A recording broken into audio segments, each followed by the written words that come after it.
It's the Joe Padula Show, Clarksville's conversation. Absolutely. Let's start off by stirring that pot, I guess, because pro-Palestinian protesters, well, they are attacking Jews in the streets of America. So I want to tell you why I stand with Israel. So let's find out now on the Joe Padula Show. Absolutely. Make sure to subscribe, hit that notification bell, click that like, leave your comments. Definitely help us out by sharing this video in your timelines and in your groups. All right. I know it's a little controversial, right?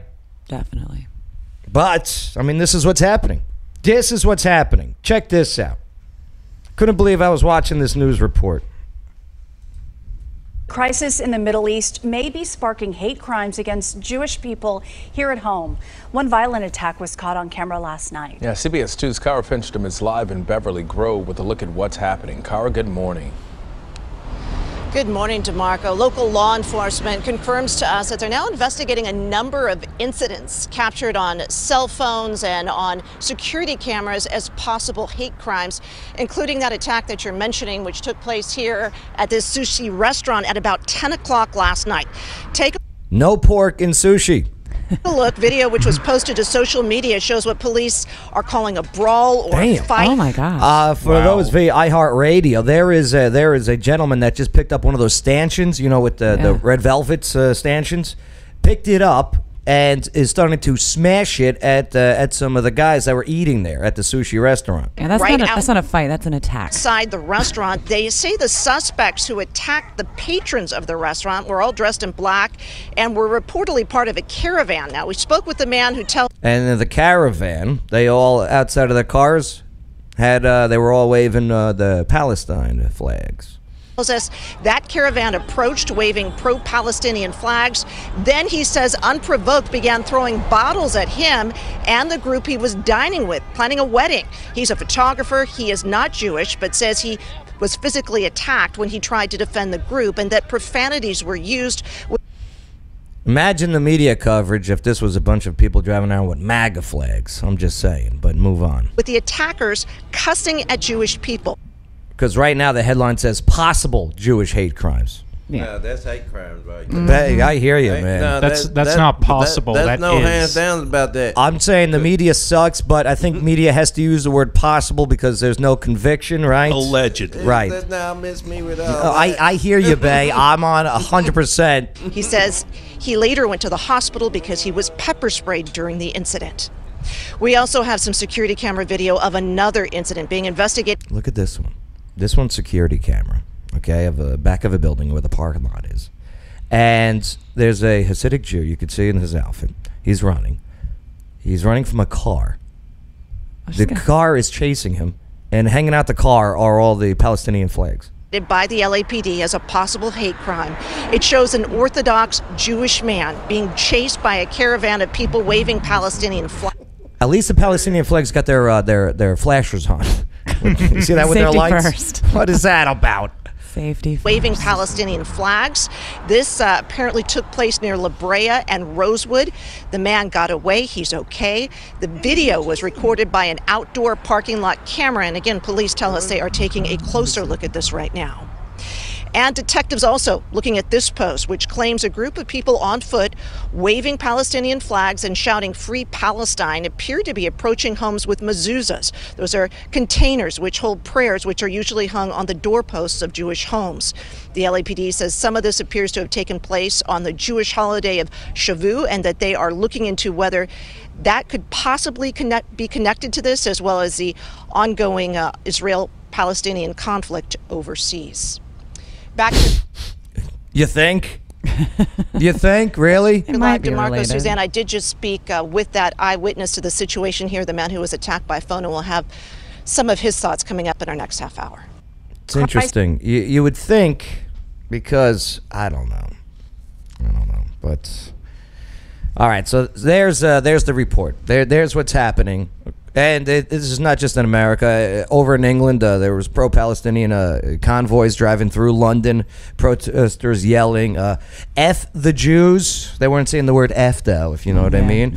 Yeah. Rape their daughters. Oh, my God. Yeah. What's wrong with these people? So I stand up to bullies, and that is why I stand with Israel. All right, since its official nation creation back in 1948, all right, every military action that the nation of Israel has made has been to protect itself. And history confirms that statement that I just made. So let me just get into it just a little bit here, okay? Well, we could start with thousands upon thousands of years in which the Jewish Semites of the Promised Land have been persecuted, attacked, and killed. Lawyer Wayne, I ask you a lot about history questions throughout, during the middle of the week when I'm doing some research about things. I send Lawyer Wayne random text messages, Hey, did this really happen? Did this really happen? He's a very knowledgeable man. I'm glad he's here today. So, the Philistines, okay, the Assyrians, the king of Babylon, the king of Persia, Alexander the Great, Roman Caesars and generals, the Medina-based Arab Empire, the Catholic Crusades, Christians, you're not blameless here. The Mamelukes of Egypt, for crying out loud. The Ottoman Empire.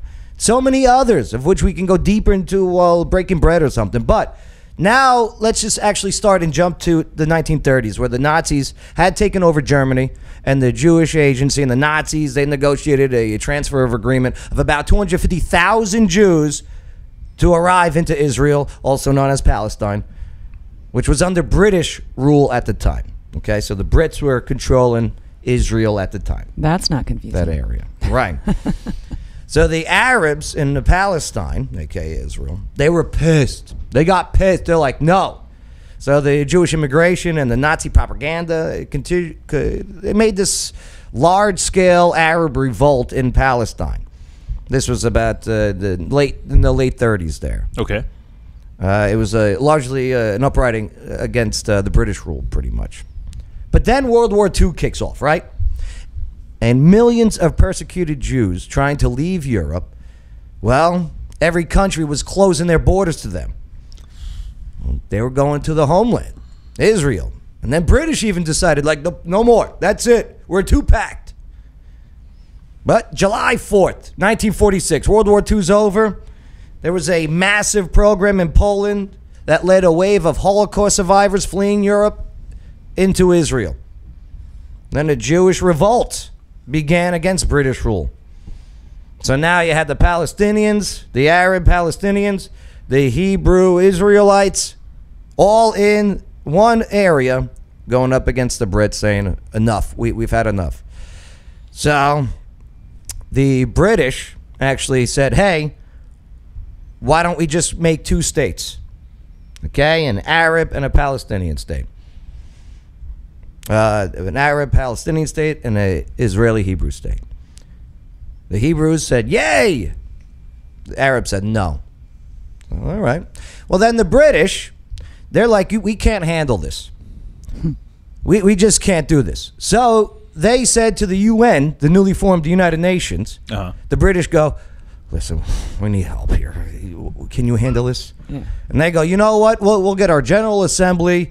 We'll make this happen. So what did they do? In 1947, they said, the UN said, okay, the only thing we can do is make an independent Arab state and an independent Jewish state. Okay. The Jewish people, they said, yay! The Arabs said, no. Oh, my gosh. So the General Assembly's vote caused joy for the Jewish people, but discontent amongst the Arab community. And the Arabs denied the states twice now. And violence broke out between the sides, escalating into a civil war. So now you got a civil war. World War II's over, but now there's civil war in Israel and Palestine. This is when it was first implemented that every Jewish man and woman in the country had to receive military training. Did you ever hear about that, about Israel? Yes, actually, I have. This is where it started. Oh, okay. At this point.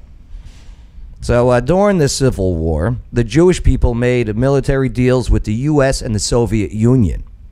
Okay, and the superior force in these Israeli these city battles that they had, because They were making deals with the U.S. and Russia to get military equipment, guns, tanks, boom, boom, boom, This is ammo. Israel, correct? This is Israel. Okay. All right, the Hebrews, the Jewish people. Well, because they had such military power, they won that civil war. About 250,000 Palestinian Arabs fled to neighboring nations. And on May 14th, 1948, the Jewish People's Council proclaimed the establishment of a Jewish state to be known once again as the State of Israel. Okay. That was a lot. Unbelievable. Robert's right. You missed your calling as a history professor. Oh, I love history. I love history. It was entertaining. It was... Now, here's the thing, though, okay? Immediately following the declaration of a new state, both superpowers, the U.S. and the Soviets, they were the only two, Harry S. Truman at the time and Joseph Stalin, the mustache guy. Yeah. Intern Shane, you know what I'm talking about. Well, they're the only ones that recognized Israel as a state. You know why? Why is that? Because they bought the arms. That was the deal. Right. Do you know what I mean? Always follow the money, my friends. Sure. Because if we don't recognize you as a state, then you don't have to pay your debt to us. Exactly. Yeah. Right. Bingo. I've seen the Hamilton the musical. I know how this works. So that May 14th, 1948, boom, Israel is its own country. The next day, May 15th, 1948, while the ink was still drying on the paper of the Israeli Declaration of Independence, a military coalition of Arab states made up of Egypt, Jordan, Iraq, Syria, Lebanon, Saudi Arabia, North Yemen, 7 nations invaded Israel. The 7-nation army. The 7-nation army. Were they able to hold them back? Oh, my God. That was bad. What? Their goal? To destroy the new Jewish nation. Could you imagine that? On day one, every crazy. neighbor and then some invaded. U.S. did not back the Israelis. The Soviets did not back the Israelis. That's crappy. Do you know why? They didn't think they were going to win. No, you can't get paid if you're dead. They didn't think they were going to win. And as their goal was to destroy the Jewish nation, no one came to the aid of Israel. Not the British, not the Soviets, not even the U.S. They all thought Israel would lose, but they won. After 9 months, 3 weeks, and 2 days, That's good. Israel won. They were not going to be bullied. Gotta root for the underdog. Then again, let's fast forward a couple decades. June of 1967. Check this out. 2 decades later, the Arab neighbors of Egypt, Jordan, Syria, Iraq, Saudi Arabia, Kuwait, Algeria, and others invaded Israel again. Do you know how long this one lasted? Isn't it still kind of going on? A day. Didn't they name the war after how long it lasted? You know it, Lawyer It wasn't Wayne. the 80 Years' War, was it? No, it wasn't. No? It was something else. Just after 6 days of fighting against a powerful and determined defensive nation of Israel, the territory held by Israel expanded now. Israel's like, when are y'all gonna learn? Okay? Now, they took parts of Egypt, the entire Sinai. They took land after being invaded. Yep. I mean, it was known as the Purple Line, actually. Israel gained the West Bank, including East Jerusalem, from Jordan, the Golan Heights from Syria, the Sinai and Gaza from Egypt. You hear all this now, right? Oh, Gaza, good. Listen, the Israelis were attacked. And just to clarify what you're saying, if I understand you right, Joe, there was a country of Israel, right? Yeah. It had its borders, right? And then there's a war. There's actually a couple of wars. And then after this last war you described, the 6 Days War, Israel not only survives, but actually drives back its enemies further and creates expanded borders. Do you want to see a map of what it looked like? I would love to see a map Here, of let me take a before look. and after the 6 Day War and what territories Israel had taken over at that point. All right, so let me see if I got it. I should be able to pull it up here. Dennis says, looks like Joe really wants Denny the Bull to stop by the studio and debate the subject. Oh, dude, I'm telling you, I'm just going on basic facts of history. Don't make me come over there. Here, I'll pull this up. Slow computer today. I jinxed it by saying everything's working. There you go. Screw it. But you see what I'm looking at here, Lawyer Wayne? Yes. All of this, see on the map here, the green is now Israel. All right, here we go. I think I got the picture coming up, the before and after. Well, the purple line, okay? Like I said, But Israel. the point is, there's a defined border of Israel. Then after the war, Here's your before and after. okay, there you go, before and after. So they got what they call the Sinai Peninsula. Well, that's significant. Like, do you know what's right here? Yeah. The Suez Canal. Yeah, Okay. that's pretty Which significant. we all know, yeah. right. Like, these neighboring nations wanted to jump in and take over, and they lost land. So now Israel's a bigger problem than before. Yes. Literally bigger problem for them. Look at That is all the neighbors. Like, they Conquered. more than doubled in size. Oh, easily. They deserve it. Okay? Like, So here, from the size of New Jersey to the size of New York. right. But nonetheless, so now the purple line, now they know what it is. They defeated the invaders again, the bullies. They stood up to the bullies and not only knocked the bullies down, knocked them back. Well, you know what Israel did with the extra land? They offered it to the Palestinians for their own country. Nice. Okay? You don't hear about that in the history books. That's not what's being taught, but it's documented. They offered it to the Palestinians. I'm pretty sure we've all heard of it. It's called the Land for Peace deal, Joe. It had a catchphrase and everything. I remember the 90s. The 90s. Actually, this was before the 90s. Yeah, this is 67. Yeah. But yeah, they offered it to the Palestinians for their own country. Guess who rejected it? The Palestinians. They wanted all of it. Months later, after the Six-Day War, the Arab League Summit, they all met over there in Egypt, and they issued to Israel their 3 no's. Okay. Remember this. Okay. This was their 3 no's. The 3 no's. No peace with Israel, no recognition with Israel, no negotiations with Israel. That's their go-to, their golden rule. Now, that was the Arab League. Yep. All the nations that I've been mentioning, Yes. What's their problem with Israel? I mean, what? it's Just. It's full of Jews, mostly. I mean, that's really it. It's just all a religious. So it's basically a religious war. I don't know. It's history well. not particularly religious, especially back then. we'll get into it because It's more. I mean, if you think about the way he's described it, imagine you're a Palestinian, right? You're an Arab person living in Palestine. Mm-hmm. All of a sudden, a bunch of Jews, mostly from Europe, start moving in, right? Because they're all, little thing called the Holocaust and such. Yeah, all and that. it ain't like the other countries are that nice to the Jews either. So they all start moving in and say, we're going to start living here too. And then they all have a vote, and they say, all right, we got a new country now. But this is called Israel. But hold on. I mean, like, we can go even back hundreds of years when it was all occupied by the Jews, and there were no Arabs, no Palestinians there. Sure, but the modern part is right. You're asking why do they don't want Israel to exist? They wouldn't have. They would not. There are forces that would not have wanted Israel to have ever come back into existence in the first place. I guess don't understand what the. I mean. Well, check They this want out. They want all of that. Well, the Arab knows. There you go. What do they want? They want it all. They want all that country. So it's later that year, okay, the war of attrition that lasted from 1967 to 1970. It was initiated by Egyptians as a way of recapturing the Sinai from the Israelis, who had it in control of since the Six-Day War. Sure. Well, the hostilities ended with a ceasefire signed between the two countries in 1970, with frontiers remaining the same. They couldn't even get back what they lost.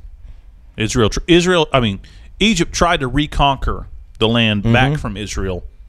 Tried for a while, gave up, signed a ceasefire. Yeah, I do remember vaguely there being a conflict regarding Egypt, and it was very, very, very dangerous in that area for quite a while. How does that? And then check this out. In 1973, in the Yom Kippur War, All right. That's a very, very big holiday in the Jewish tradition.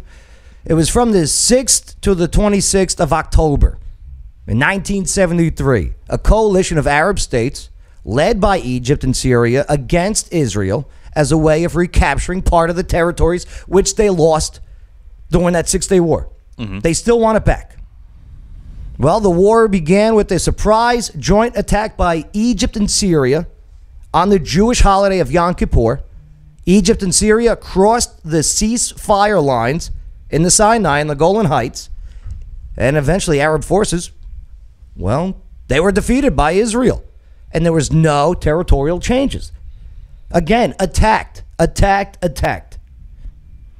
So the surrounding Arab nations of Israel, that's when they realized that they could not defeat the Jews in war, so let us defeat them with terrorism, or what they called the infadas.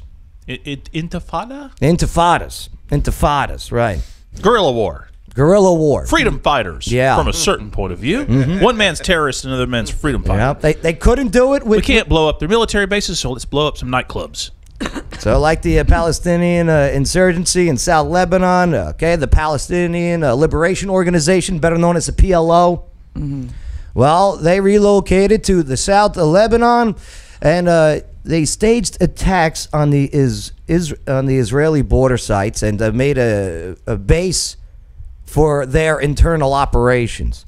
And they would be launching rockets into Israel and killing whoever was near the impact zone. Well, in 1978, the Israelis, they launched Operation Litani. This was the first large-scale invasion of Lebanon. They're like, enough. Stop sending rockets from this country.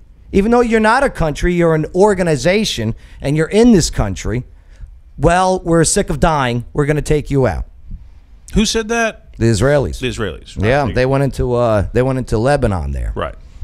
And yeah, it was the first Israeli large-scale invasion of Lebanon, carried out by the Israeli Defense Forces in order to expel the PLO forces from the territory. Do you remember when that was? Yeah, that was in 1978. Okay. Right. Well, the first Israeli it continued though. It was more than just 78. Right. I mean, this is a pattern that starts to repeat itself. Ground so and I want to rocket make sure attacks. I know which one we're talking about this time. The Israeli retaliations eventually escalated in 1982 with the 1982 Lebanon War, which began June 6th of 1982, where the Israeli Defense Forces had enough of the terror attacks and invaded South Lebanon to expel the PLO from the territory. Yeah, the government of Israel ordered the invasion as a response to the assassination attempt against Israel's ambassador to the United Kingdom.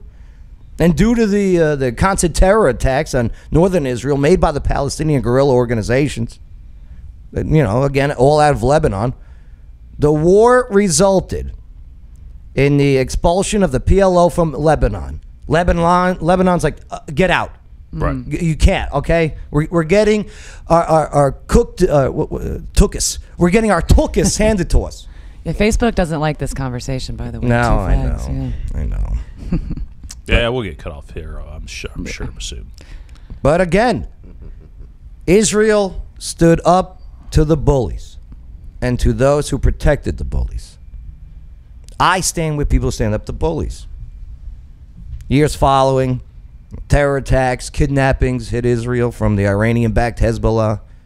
PLO cells like Hamas. They were sending in suicide bombers to blow up Jewish buses, clubs, wedding halls, restaurants. Killed thousands of Israelis, by the way. Imagine that happened here in the States. How would you react? I know how we reacted when terrorists killed thousands of Americans in the United States. Exactly. Not good. Yeah. We acted pretty badly after that. We kind of, took any information and took it as a, get them! I think we're still fighting wars and still have troops overseas in response to that. Yeah. Pretty sure that's accurate.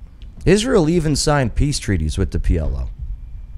It gave them territory of their promised land. So for those of us who are not history buffs and overly educated in the subject, what it looks like to me is that Israel has gone above and beyond and out of their way to just live peacefully, but these other jerks keep coming in and messing with them, and Israel kicks their butt, and it repeats itself. Let's color it the other way. Joe, everybody will give you a somewhat biased perspective on things. Let's think about it, the perspective that somebody might give from the other side. They might say, well, look, a bunch of Palestinians were sitting around minding their own business, and then a bunch of Jews came in and tried to establish a country in the middle of their territory. That's a lot more complicated than that, as we've seen.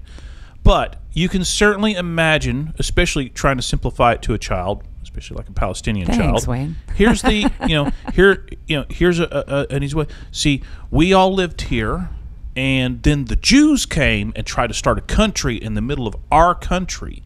And so we need to kill them all and drive them out, drive them into the sea, so that we can have our country of Palestine back. And these Jews trying to create this new country of Israel are the invaders. So they're stepping on our toes. So that's the alternate. That's the perspective. Or is it the Jews taking back their original home? And the Jews. Well, this was our promised land from 1,000 years ago. Semites and Canaanites.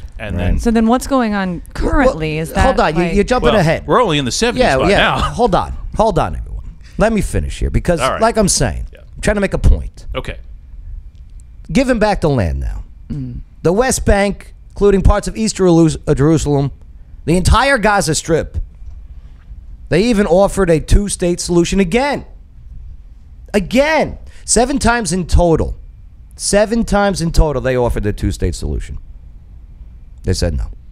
The Arabs said no. They want it all. It never was good enough, nor will it be,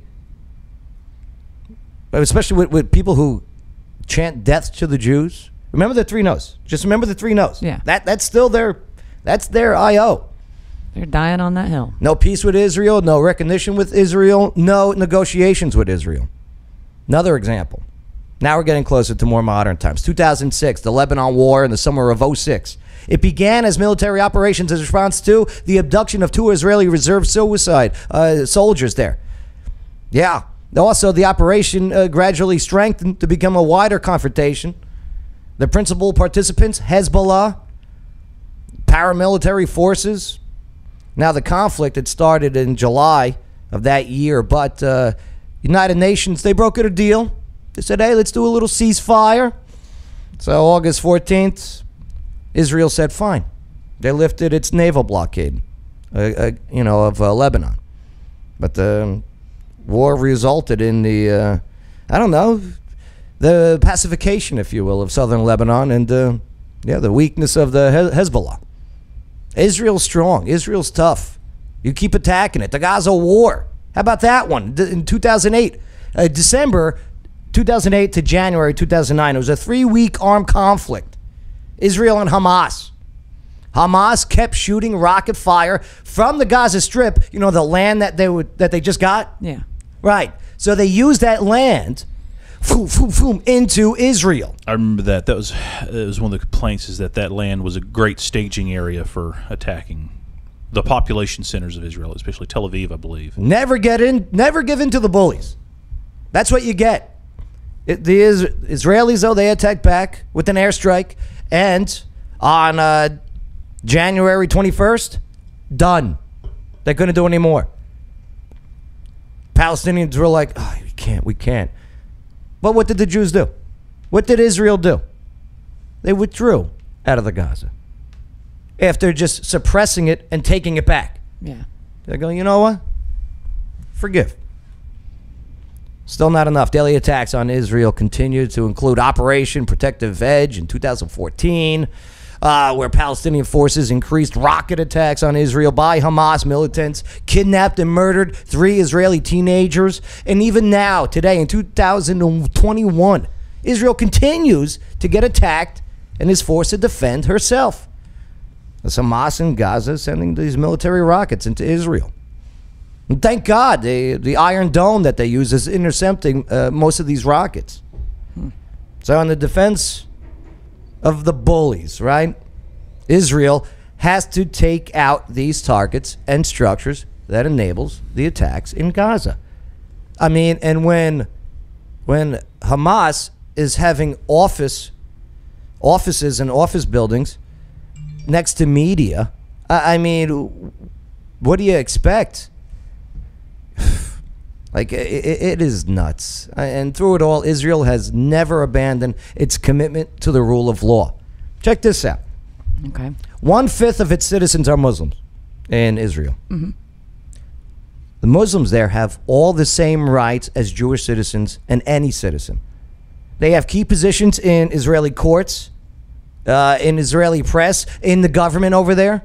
They have their own party in the what was it, the Knesset? That's their parliament over there? Yeah, that's one of the reasons Israel's having so much crazy politics up until now is because they can't get the hardcore Muslims and the hardcore other Jews can't cooperate in Congress to make a government. Right. I remember hearing about that.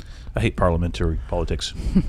What I'm really getting at it, Muslim men and women and children, especially women, in Israel are the freest Muslims in that region. It's not even close. Through decades of war and terror, Israel, they've survived. They thrived. They've shown mercy to its enemies, as I just put on display here. So you tell me, pro-Palestinian protesters, you hold the signs, you hold the flags, saying, end the occupation, free Palestine, calling for Israel boycott. Are you just actually anti-Semitic and anti-Jewish? What it sounds like to me. I recall another group of people in history that were anti-Jewish and held similar battle cries. So, for thousands of years, the Jewish people have been suppressed and attacked while living in the promised land of Israel. Also Judah, Moab, Edom. Yeah, it was in 1948 that the official state of Israel was created, which was not even a year it's haven't seen without an attack. So why are you really not protesting no peace with Israel, no recognition with Israel, no recognitions, no negotiations? Perhaps you just don't know the documented history of the Middle East. Maybe you just don't know. But nonetheless, always remember that you can, you can always find out for yourself. Google. Look it up. That's what I did. Looked it up. Now, you texted Lawyer Wayne. I always text I didn't give me this stuff. No, yeah. No, like I don't know much about it. Like Gail says, I'm so impressed. You're not just a pretty face. You know things. Probably just reading a Wikipedia page. But nonetheless, check this out. Always remember this. You cannot spell Jerusalem without USA in the middle of it. Ooh, conspiracy. There you go. Okay. Any questions? Any more questions? Negative. I mean, it's a lot. It really is. It's a lot to absorb. And that's just within the modern era. Yeah. I mean, you want to talk about friggin' from the beginning with the Philistines coming in, the Jewish people were. You got stories of the judges who were the Jewish people, Samson and Delilah. You know, With my dogs. Philistines. And I heard someone say an argument. Well, the Philistines were the original Palestinians. No, Philistines were descendants from the Greeks who came in. Yeah. Read a book. Yeah, that's not. Yeah. You're right, John Gilbert. He says mic drop. But only not really because they're expensive. Yeah, don't drop these. Yeah. You know, and then the friggin' Egyptians. Everyone goes to when the Egyptians were the Jewish people were enslaved in Egypt. Right. But nobody knows much about the Mamelukes. Ever hear of the Mamelukes? I have not. Out of Egypt? I've not heard of this. So the Crusades. You've heard of the Crusades, right? I have heard course. of the Yeah. Crusades. Okay. Well, you know what led up to the Crusades? No. Oh, man. Well, it was the friggin' it was enough of the Christian persecution that was happening in Israel. At one time, Israel was majority Christian. Yeah. Right. Like, it was huge Christian population, especially after Constantine, the Roman emperor, his wife got him to convert to Christianity. And then eventually, a couple decades later, boom, Christians are flocking to Hey, guess Israel. what, everybody? You're all Christian now. I Yeah. hope you like it. If you don't, But Christians, too man, bad. you guys did some bad I'm the things to emperor. these Jewish people. You did. And I'm a Christian, too. Hey, it's just history. Bad things happen. But yeah, the Mamelukes, they ended up winning the Crusades. There was 3 Crusades. That's why you shouldn't erase history, because if you erase history, then you can't learn from it, and it repeats itself. Yeah, and that's the problem. I think these protesters don't want to know history, so it's better to erase it than know it, right? Yeah, keep waving those flags. Keep attacking Jewish people in the streets. Yeah, sure. I grew up in New York, okay? Plenty of Jewish people I didn't get along with. You disagree on things. That's fine. That's how it is. It's America, baby. Damn. You don't pick up a stanchion outside of a restaurant and try and bash someone's head over it. Or run them over with a car, or, I mean, any of that. It's horrible. Doesn't matter what group, what creed. Shame on you, media, for not really reporting on it what it really is. Anti-Semitism. You know what's funny about it? Your media company is probably owned by a Jewish guy. Facts. All right, coming up. Public breastfeeding debate. On that note. To tip. You can't even do it. I can't even do it. Nope. Yeah. Nip or not to nip? That is the question. Plus also Matthew Perry from Friends. Well, he made this promo video. He might be a little drunk or high. We're going to look at that one. It's the Joe Padula Show. Bada bing. Clarksville's conversation.